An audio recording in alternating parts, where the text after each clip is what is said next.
Témoignage d'un pasteur du Nigeria qui s'appelle Michael Sambo. Il était mort et après il est ressuscité des morts. Dieu l'a ramené dans la vie, mais après l'avoir fait voir le paradis et le lieu de tourment. Il a vu des gens dans le paradis, il a vu des gens, surtout ce qui m'a choqué encore, ce pasteur a vu des pasteurs dans le feu, les évangélistes dans le feu, les servants de Dieu dans le feu. Et l'Éternel a permis que ces gens-là qui étaient en train de brûler dans le feu puissent expliquer à ce pasteur pourquoi ils se sont retrouvés dans le feu. Mais ça, c'était beaucoup de choses. Mais ce qui a attiré mon attention, c'était lorsque il a vu une servante de Dieu, que lui, il croyait être dans le paradis. Il voit cette servante de Dieu dans le feu. Il était mort dans leur église. Mais la servante de Dieu disait ceci. Quand j'étais encore sur la terre, avant de mourir, mon pasteur me disait, se maquiller, mettre des rouges à lèvres et mettre des pantalons comme femme, ce n'était pas un péché, c'était la beauté. Mais quand je suis venu ici, j'ai trouvé que le pasteur m'avait trompé. C'est la chose qui m'a disqualifié, le maquillage, rouge à lèvres et faux cheveux, tout ça. Qui m'a disqualifié, je ne suis pas entré dans le paradis, on m'a jeté dans le feu. Mon frère, quand j'ai lu ces livres-là, jusqu'aujourd'hui, ces livres-là est gratuit sur Internet. La révélation de la sainteté, quelque chose comme ça.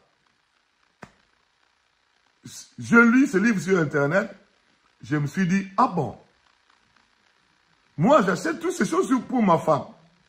Dans la communauté, parce que j'étais déjà un pasteur avec plusieurs églises. En Hollande, une église. En Belgique, une église. En Paris, 2 églises. C'était une communauté qui est née en Europe sous ma supervision. Alors j'étais en train de trembler, je me suis dit, ah, est-ce que c'est vrai ce que ce pasteur est en train de témoigner? Alors, j'ai fait la mission jusqu'à ce que la chose me retenait. Je suis encore allé voir une de ses vidéos. Il était en train de témoigner. Il y avait plein de gens. Il a répété ça dans son témoignage. Lorsque nous sommes rentrés avec ma femme en Europe, j'ai pris la décision d'aller jeûner pendant 3 jours pour poser des questions à Dieu, pour vérifier la véracité de ce témoignage-là. Dans la ville de Rotterdam, je suis allé jeûner et prier. Quand je me suis mis à prier, à jeûner pendant 3 jours sans manger ni boire, et le Seigneur, par son amour, il m'a encore parlé. Il m'a dit, bienvenue. La sanctification que moi j'ai toujours voulu, c'est ce que mon serviteur, Michael Sambo, a donné dans le témoignage. C'est moi qui lui ai envoyé. Mon frère, ma soeur, j'ai commencé encore à trembler. Je suis rentré à la maison. J'ai dit à ma femme et à mes enfants, nous devons nous repentir. Nous devons nous sanctifier parce que nous sommes en danger. Si Jésus-Christ revient aujourd'hui, il nous trouve avec ces histoires-là. Le Seigneur pour Jésus-Christ, ce sont des iniquités. Je me suis souvenu du verset que Jésus-Christ était en train de parler dans la Bible. Retirez-vous de moi, vous qui commettez l'iniquité. Mais il dit, le faux cheveux, le faux cils, les faux ongles, le maquillage, le rouge à lèvres, les bijoux, le décapage de la peau, le tatouage, le piercing, les lentilles, toutes ces choses-là, les habits sexy, ce sont des iniquités. Mon frère, ma soeur, je suis sorti de ma retraite, j'ai parlé à ma femme. Nous avons appelé les enfants, nous avons parlé aux enfants. La même nuit, nous avons commencé la repentance.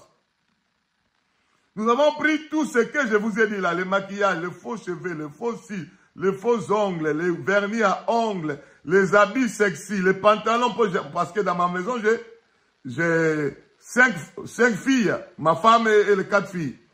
On a pris tous les pantalons, les bijoux, on a tout jeté. Une même nuit, on cherchait le lendemain. On a fait la repentance et on a jeté. Et c'était maintenant question de venir parler à l'église. C'est pourquoi je vous parle du témoignage du siècle. du témoignage du Seigneur. Parce que ça fait quand même plus de 12 ans depuis que c'est passé. Plus ou moins 12 ans. Mais je suis en train de fouiller, de voir à gauche, à droite, à travers le monde, des pasteurs qui avaient eu toute une communauté avec plusieurs églises et qui ont décidé de faire ce que moi je fais. Je ne dis pas qu'il n'y en a pas. Il peut y avoir. Mais je n'ai pas encore vu. J'ai vu des pasteurs avec une église qui décide de changer. J'ai vu des pasteurs avec une église qui décide de changer. Mais avec toute une communauté. Et prendre courage, faire entrer la sainte doctrine, dire aux gens nous devons nous repentir, nous dépouiller. Moi je vous dis, ce courage-là, c'est d'ailleurs Dieu qui me l'a donné. De moi-même, je ne pouvais pas arriver jusque-là. Parce que je faisais des croisades, il y avait des foules de gens. J'étais entouré de plus ou moins 10 pasteurs. J'étais entouré de plusieurs filleuls. J'ai parrainé plusieurs mariages. Une fois en Hollande, dans un mois. En un mois, j'ai parrainé 3 mariages. C'est samedi, moi parrain. Le samedi qui arrive, moi parrain. Et le samedi d'après, moi parrain. 3 mariages dans le pays. Je suis parrain dans 3 mariages. Ça dit, j'étais un pasteur que beaucoup de gens aimaient. Je ne sais pas si ça continue jusqu'aujourd'hui, je vais vous expliquer. Que beaucoup de gens aimaient à cause de mon sérieux, à cause de l'onction de Dieu. Parce que j'ai vu des guérisons, des miracles. Même des pasteurs venaient chez moi pour que j'ai prie lorsqu'ils se retrouvent dans des problèmes. Et quand j'ai prié avec des guérisons sur la vie des pasteurs, sur la vie des évangélistes, des prophètes, des docteurs, en fait, moi, j'ai pensé être déjà arrivé. Quand le Seigneur m'a parlé, je me suis dit non, moi, je suis venu en Europe, je ne suis pas venu à l'aventure en Europe. Le Seigneur m'est apparu, il m'a envoyé en mission. Donc, ma raison d'être ici en Europe, c'est la mission. Puisque lui qui m'a envoyé, il me dit de parler, de ramener l'Église dans la sainte doctrine, je prends mon courage à 2 mains et j'ai commencé à parler. J'ai rassemblé les serviteurs, j'ai commencé à parler. Je suis allé en France, j'ai rassemblé les 2 églises, j'ai commencé à parler. Mon frère, la guerre mondiale a commencé. C'était la guerre mondiale. Il y a des gens qui se sont fâchés comme pas possible. Je les ai dit, nous devons nous repentir parce que Jésus-Christ revient bientôt. Les faux cheveux que nous mettons là, ce sont des iniquités. Les faux cils que nous mettons, ce sont des iniquités. Les faux ongles, ça aussi, ce sont des iniquités. Les maquillages, le rouge à lèvres, les lentilles, les bijoux, les habits sexy, ce sont des choses qui vont nous disqualifier à la porte du ciel parce que ce sont des iniquités. Les hauts talons, ce sont des iniquités. J'ai commencé à bombarder. Nous devons chacun rentrer à lui-même, s'examiner. Si tu es dans le mensonge, examine-toi. Si tu es dans le concubinage, tu vis dans l'impudicité, nous devons nous repentir. Je parlais de beaucoup de choses pour amener les gens à la repentance. Je me souviens à l'époque, j'ai fait 40 jours de jeûne de repentance. 40 jours. Avec un thème, se repentir pour régner. Pendant 40 jours. Jour pour jour, matin, midi, soir, on se repentait, on s'est dépouillé des œuvres de ténèbres, on a enlevé tous ces accessoires de Jézabel, de la reine des côtes. Mon frère, sur 100% de membres de la communauté, je n'ai réussi à convaincre plus ou moins 10%. Et les 90%, d'autres se sont fâchés, ils sont partis. Et depuis qu'ils se sont fâchés jusqu'à partir, il y en a d'autres, jusqu'aujourd'hui, ils ne m'appellent même pas au téléphone. Ça fait 12 ans. Et surtout que ce sont des fidèles que tu as encadrés. Il y en a des gens sur qui tu as prié pour des guérisons, pour des miracles, pour des délivrances, pour des restaurations. Il y en a, je les ai baptisés. Il y en a, on a tout fait. Il y en a, j'ai été même parrain dans leur mariage. J'ai béni leur mariage. ils sont partis sans mot dire. Fâchés, il y avait des insultes, il y avait des critiques. Certains d'autres ont dit non, peut-être il est allé dans la magie. C'est peut-être la magie. C'est pas normal. Comment il peut dire aux gens de vivre sans le maquillage? Comment il peut dire aux gens de vivre sans le fossile? Comment il peut dire aux gens, quel Dieu qui lui a dit ça? Non, on ne pense pas que c'est Dieu. On pense qu'il a fabriqué ça. Ou bien c'est la magie, ou bien des réunions se faisaient dans chaque maison, dans chaque ville. Et j'ai commencé à perdre des fidèles, à perdre les amis pasteurs, à perdre les enfants pasteurs. Il y en a qui sont partis sans maudire. Il y en a qui sont venus me dire, pasteur, le Seigneur m'a dit d'aller commencer une autre œuvre dans une autre vision. J'ai dit, gloire à Dieu. Vous pouvez y aller. Il y en a qui n'ont même pas parlé, ils sont partis. Il y en a même qui sont venus réclamer les instruments qu'ils ont achetés pour l'église. Donc, pasteur bienvenu, il est allé dans la fausseté. Nous devons récupérer les instruments que nous avons achetés pour Jésus-Christ dans son église. Mon frère, ma soeur, ce n'était pas facile. Je suis allé prier. Le Seigneur m'a dit, bienvenue. Il faut continuer à balayer, à nettoyer, à sanctifier. Mon frère, quand on te dit que celui qui est saint se sanctifie encore, je vous dis, ce n'est pas facile. Hein? S'il faut se sanctifier comme le veut le Seigneur, ce n'est pas facile. Sanctification fabriquée par les hommes, sanctification fabriquée par la théologie, ça c'est facile. Mais sanctification totale de l'âme, de l'esprit et du corps, comme la Bible nous dit dans 1 Thessaloniciens, chapitre 5, verset 23. Là, c'est pas facile. C'est un message qui n'est pas aimé par la majorité des chrétiens. Moi, j'avais 100% de chrétiens autour de moi. Quand j'ai apporté ce message de la sanctification totale, le message du dépouillement, 90% est parti. Et je suis resté avec 10%. Et ces 10%-là encore, quelques temps après, il y avait des gens qui partaient encore. Mon frère, je suis allé en retraite demander au Seigneur, qu'est-ce qu'il faut faire? Il me dit, bienvenue. Continue comme ça. Jusqu'au jour où le Seigneur, j'étais toujours en retraite, en prière. Il me dit, bienvenue, maintenant je vais te... Puisque tu as accepté, tu n'as pas eu honte, tu n'as pas eu peur, tu as pris ton courage pour prêcher la sainte doctrine, la vérité, le message de la sanctification totale, le message du dépouillement. Puisque tu as eu le courage, maintenant je vais t'ouvrir les révélations. En 2014, j'étais en train de dormir. Le Seigneur m'a pris dans une vision. Nous sommes allés avec lui sur une colline. Il me fait voir, bienvenue, regarde en bas. Je regardais, je vis des maisons, juste des maisons. Et il lui dit, il faut bien regarder. Quand j'ai ouvert bien les yeux, j'ai vu un géant démon devant la porte de cette maison-là. Il y avait plusieurs maisons. Et je voyais des femmes venir entrer dans cette maison. Dans ces maisons-là. Et le premier groupe, c'était des femmes païennes. Elles sont entrées et ensuite elles sont sorties. Et il y avait un deuxième groupe, c'était des femmes chrétiennes. Elles sont entrées, elles sont sorties. Mais avant d'entrer dans ces maisons-là, ces géants démons écrivaient leur nom. Dans une sorte de registre.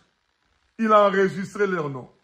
Mais quand je voyais ces femmes sortir de ces maisons, le Seigneur me dit, bienvenue, tu vois ces femmes-là, quand elles sortent de ces maisons-là, elles sont transformées en sirènes des eaux. Mon frère, écoutez-moi très bien.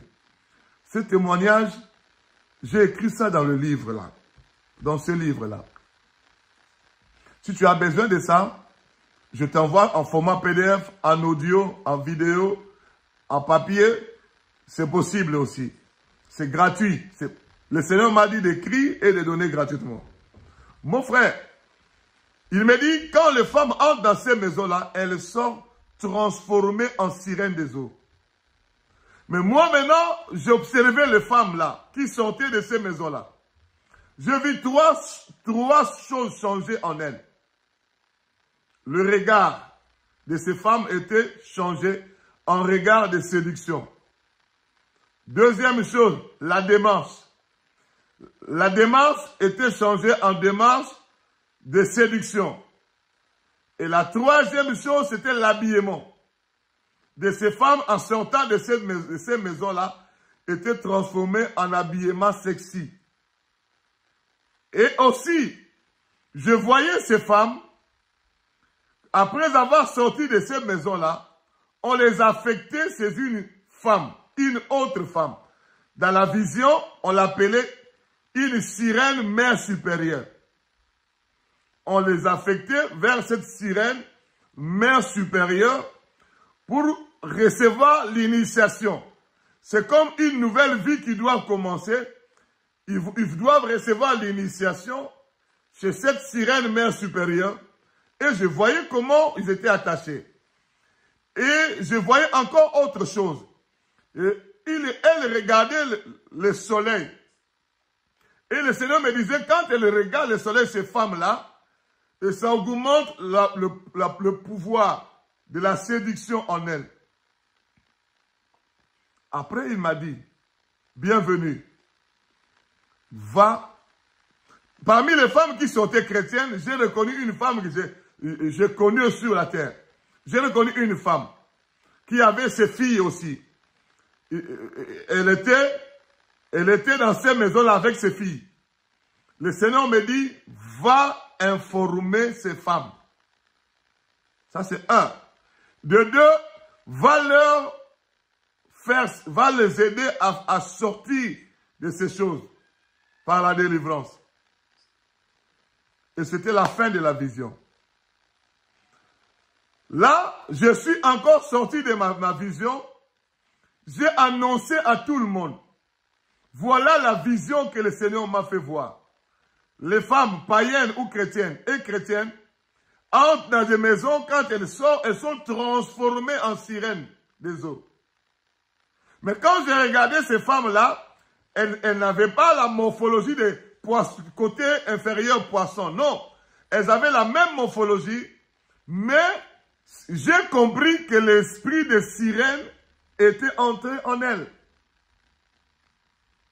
Et qu'est-ce qui s'était passé? C'était un vendredi pour aller vers samedi. J'ai rencontré les frères et sœurs en Christ, je les ai témoignés.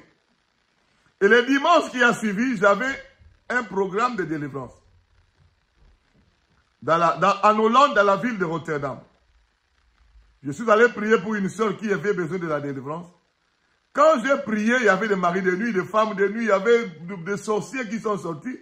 Mais quand je suis arrivé dans la rubrique de prier pour le faux cheveux, parce qu'on connaissait que c'était un péché. Le faux cheveux, le maquillage, le rouge à lèvres, le faux cils, les faux ongles, tout ça. Mon frère, j'ai pris pour les faux cheveux. Il y a une sirène qui se manifeste en sirène de faux cheveux. J'ai pris pour le faux cils. Une autre sirène se manifeste, sirène de faux cils. J'ai prié pour les faux ongles. Une autre sirène s'est manifestée, sirène de faux ongles. J'ai prié pour les lentilles, parce qu'elle appliquait aussi les lentilles. Une autre sirène s'est manifestée, sirène de lentilles.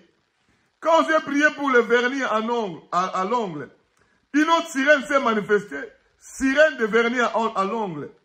Quand j'ai prié pour le piercing, une autre sirène des os s'est manifestée, sirène à charge de piercing. Mon frère, ma soeur, au total, 12 sirènes se sont manifestées. Je les ai chassées. La veille, le Seigneur m'a dit, quand les femmes entrent dans ces maisons-là, elles sont transformées en sirènes des eaux.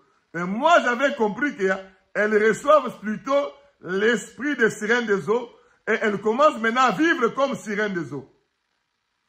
Et le lendemain, j'ai pris pour une sœur 12. Après 3 jours, j'ai pris pour une femme d'un pasteur plus de 15 sirènes. Après 3 jours, j'ai pris pour une autre sœur plus de dizaines de sirènes. Après, j'ai prié. Aujourd'hui, ça fait 12 ans que j'ai pris. Et dans ces 12 ans-là, des centaines et des centaines de cas de délivrance. Après, je me suis dit, mais cette histoire, c'est réellement le Seigneur qui m'a parlé. J'ai eu le courage maintenant jusqu'à écrire un livre pour expliquer au monde entier. J'ai pris mon courage à deux mains, j'écris un livre et je fais beaucoup de conférences à travers le monde. Quand je vais voir les pasteurs, je leur dis, attention, vous devez faire très attention. Ce que nous faisons dans nos églises, ce n'est pas conforme à la parole de Dieu. Mon frère, ma soeur, j'ai prié pour des pasteurs, des évangélistes, des prophètes, des docteurs, des apôtres. J'ai prié pour des femmes de pasteurs, surtout les femmes de pasteurs. J'ai prié pour ma propre femme à la maison. Des délivrances se sont opérées. J'ai prié pour des femmes, des pasteurs, des amis pasteurs. Des sirènes se sont manifestées. Je me suis dit non. Ça devient compliqué. Voilà pourquoi je suis en train de parler du témoignage du siècle. Après, j'ai commencé à faire des investigations. J'ai commencé à fouiller. Je suis allé découvrir d'autres pasteurs qui ont connu cela bien avant moi. Il y en a qui ont connu cela 20 ans avant moi, 40 ans avant moi. Il y en a qui ont connu cela 10 ans avant moi. Moi, il y a à peine 12 ans que j'ai connu ça. Mais ces pasteurs-là ne sont pas nombreux. Les pasteurs qui admettent plutôt que les femmes puissent mettre toutes ces choses de sirène, ils sont légion. Les pasteurs qui disent aux chrétiens de se séparer de ces choses, ils sont très peu. Mais ils sont quand même partout dans chaque pays. Que le Seigneur a révélé. Et puis je commence à voir un pasteur au Gabon, un pasteur en Abidjan, un pasteur au Togo, un pasteur au Burkina Faso, un autre pasteur à ceci. Même les Blancs, j'ai même vu des Américains qui prêchent ces choses. J'ai même vu des Asiatiques qui prêchent ces choses, des Brésiliens qui prêchent ces choses que Dieu a révélées. Actuellement, il y en a tellement, si vous allez sur Internet, il y a des pasteurs qui prêchent cela de partout. Pourquoi? Parce que Jésus-Christ est en train de préparer son église. Il n'y a que la sanctification qui nous qualifie pour le ciel. Mon frère, j'ai pris mon courage, j'ai commencé à faire des conférences. Je suis allé d'abord faire des émissions dans les radios, dans les télévisions, sur Internet. Je fais des émissions, je fais des interviews. J'ai parlé aux gens, faites attention. Jésus-Christ est en train de revenir. Le saint doit se sanctifier encore. Mais tout ce que nous mettons sur nos corps là, ça ne nous sanctifie pas. Ça nous suit. Il y a des esprits de sirène derrière. Je commençais à parler. Au moment où je suis en train de parler, le monde entier a déjà écouté la parole, la voix du pasteur bienvenu. Je reçois des appels dans le monde entier. Les gens qui veulent confesser leurs péchés, se repentir pour se préparer pour le ciel. Je reçois des messages, des appels sur mon Facebook, sur mon YouTube, sur tous les réseaux sociaux. Les gens m'écrivent de partout. Mon frère, ma soeur. Mais le grand souci que j'ai dans mon cœur, c'est quoi? Tous ces gens-là qui sont partis. Mon frère, il y a des gens qui ont dit, non, pasteur, moi, je ne vais pas croire à ce que tu dis. Sinon, si Dieu me confirme moi-même. Il y avait aussi cette catégorie de gens. Ils sont allés prier. Il y en a qui ont prié. Ils sont revenus, une dizaine de personnes. Ils sont revenus pour me dire, pasteur, bienvenue. Ce que tu dis est vrai. Moi aussi, Dieu m'a révélé. Moi aussi, Dieu m'a parlé. Moi, il n'y a personne qui est allé prier et qui est revenu me dire, Dieu m'a dit que ce n'est pas ça. Personne. Tous ceux qui sont allés prier pour demander à Dieu, ils sont revenus avec des messages. Dieu m'a confirmé que ce que tu enseignes, c'est réellement ce que le Saint-Esprit est en train d'enseigner pour amener les saints à se sanctifier encore. Mais le problème, c'est quoi? Parmi ces dizaines de personnes qui sont allées prier et qui ont reçu des révélations comme quoi nous devons nous sanctifier encore en enlevant tous ces accessoires de démons dans nos corps qui transforment la femme en sirène des eaux. Ils sont revenus avec des messages. Il y en a, après avoir été convaincus par Dieu, ils sont revenus faire semblant de prier. Après, ils ont encore fui. Ils sont encore partis vers Jézabel. Mon frère, ma soeur, je vous dis, ce n'est pas facile. C'est pourquoi hier, on nous a parlé de 3 choses que le diable fait pour nous empêcher de nous sanctifier encore. Il envoie l'apostasie. Le vent de l'apostasie. Ce vent-là pousse les gens d'abandonner la vérité. Quelqu'un qui a écouté l'enseignement de Dieu par ma bouche, et il est allé prier le Seigneur par le Saint-Esprit, lui a encore confirmé la vérité. Mais ils ont quand même abandonné la vérité par la suite. Ça, c'est le vent de l'apostasie. J'ai un ami pasteur qui m'a dit, pasteur, bienvenue. Je suis allé prier, Dieu m'a confirmé que ce que tu dis là est vrai. Ce que tu dis est vrai. Mais au final, il me dit, pasteur, bienvenue. Mais Dieu peut aussi te parler, tu fais semblant hein, de ne pas écouter. Hein. Moi, je dis, ah bon. J'ai commencé à rigoler. Moi, je dis, Dieu, l'Éternel, le Créateur des cieux et de la terre, il me parle. Et je dois faire semblant de ne pas écouter. Mais je dois écouter qui à ce moment-là? Il me dit, si tu ne vois pas que tu es resté seul, isolé dans ton coin. Tout le monde ne veut plus s'approcher de toi. Moi, je lui ai posé la question, qui te dit que ça m'embête de rester seul? Qui te dit que je suis embêté le fait de rester seul dans mon coin? Non, moi, je me prépare pour le ciel et je prépare le peu de gens qui veulent écouter la vérité par ma bouche, qui veulent écouter le Saint-Esprit par ma bouche pour que nous puissions aller ensemble. Lui-même, Jésus qui s'est venu sur la terre, il n'a pas convaincu tout le monde. Il est Dieu, mais il n'a pas convaincu tout le monde. Il y en a qui voulaient le lapider. Il y en a qui ont dit, tu as un démon. Il y en a qui ont dit, tu chasses les démons par Belzébul. Lui-même, l'Éternel. À combien plus forte raison, moi, un homme? Ça dit, moi, je sais que les brebis entendront la voix du Seigneur et ils suivront. Si quelqu'un écoute la parole, mais il ne suit pas, peut-être que la personne n'est pas brebis. Parce que la Bible dit, mes brebis entendent ma voix et ils me suivent. Si quelqu'un est réellement brebis du Seigneur, il ne dira pas n'importe quoi. Il ira se mettre à genoux, demander à son Seigneur, est-ce que c'est toi qui parles par la bouche de cet homme? Mon frère, ma soeur, aujourd'hui, je suis en train de compter les âmes gagnées à travers le monde. Vous savez, il y a des gens qui m'écrivent, pasteur, je suis ton fils, je te suis depuis longtemps. De partout. On m'écrit de partout. Les âmes que nous avons gagnées maintenant, là, que nous sommes de la Sainte Doctrine, c'est en plus grand nombre que ceux qui sont partis. Et ceux qui sont partis, s'ils sont réellement des brebis, ils vont retourner parce que le brebis ne finira toujours par écouter la voix du Seigneur. Alléluia. Ma prière est que ceux qui sont partis, si c'est réellement des brebis, qu'ils ne soient jamais à l'aise là où ils sont partis. Que le Seigneur, par le Saint-Esprit, les localise et les ramène dans la vérité. Mon frère, ma soeur, quand je me suis mis à prier, le Seigneur m'a dit, parce qu'à un moment je pleurais, hein, je faisais beaucoup de délivrances. Des fois même, je ne priais pas. Je parle avec quelqu'un au téléphone et la personne tombe là-bas.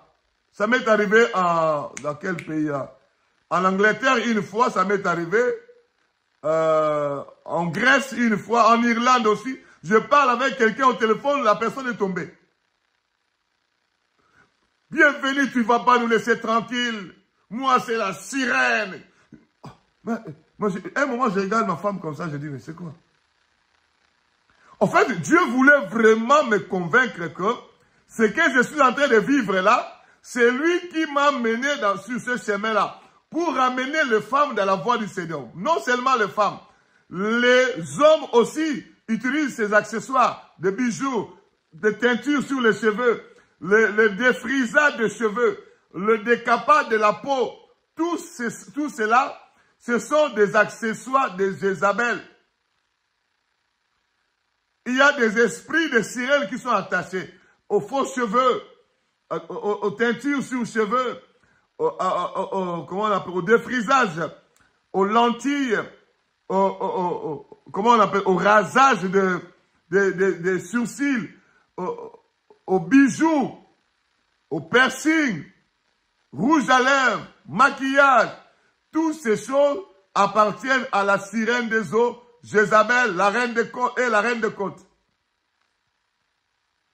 Toutes ces choses, quand tu mets ça dans ton corps, ça te met en communion avec des démons sirènes. Je vous rappelle que c'est Jésus-Christ qui m'a dit, lorsque les femmes entrent dans ces maisons-là, elles sont transformées en sirènes des eaux. C'est le Seigneur Jésus-Christ qui m'a dit sur la montagne, quand il m'enseignait sur ça. Je suis allé découvrir ces esprits-là bien après que le Seigneur m'ait expliqué dans la vision. Mon frère, ma soeur, une fois, il y a des pasteurs qui m'ont appelé aussi et ils ont essayé de prier sur leurs fidèles. Et je suis allé à Mbandaka, il y a un pasteur qui font de faux cheveux sur 100 églises dans le monde entier.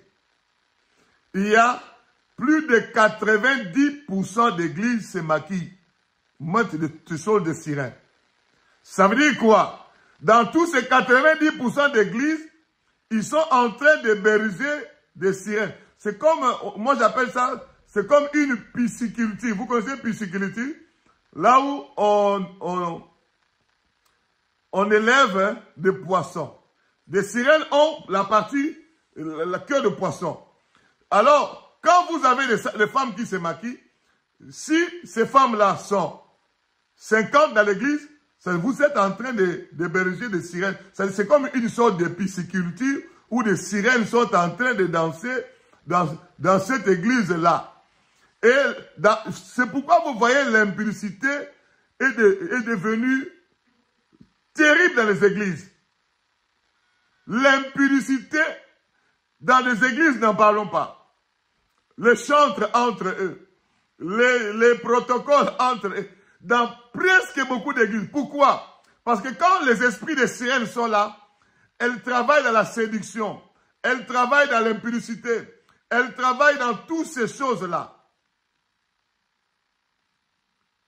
Chaque fois que j'enseigne comme ça, j'ai été menacé comme pas possible. Ils m'ont dit, toi, nous allons te tuer. Ils m'ont dit, une fois, partout j'ai fait les devants, des centaines de devants. Toi, bienvenue, tu as fait ces choses-là, nous avons gardé en secret. Pendant beaucoup d'années. Pourquoi tu as fait sortir? Maintenant, les gens ne veulent plus nous marcher avec nous à cause de toi. Moi, je leur dis, ce n'est pas bienvenu. C'est Jésus-Christ de Nazareth qui est en train de récupérer ses âmes qu'il a rachetées par son sang à la croix de Golgotha. Ce n'est pas bienvenu. Même si je ne veux pas dire ça, Jésus-Christ a ses autres serviteurs qu'il va envoyer.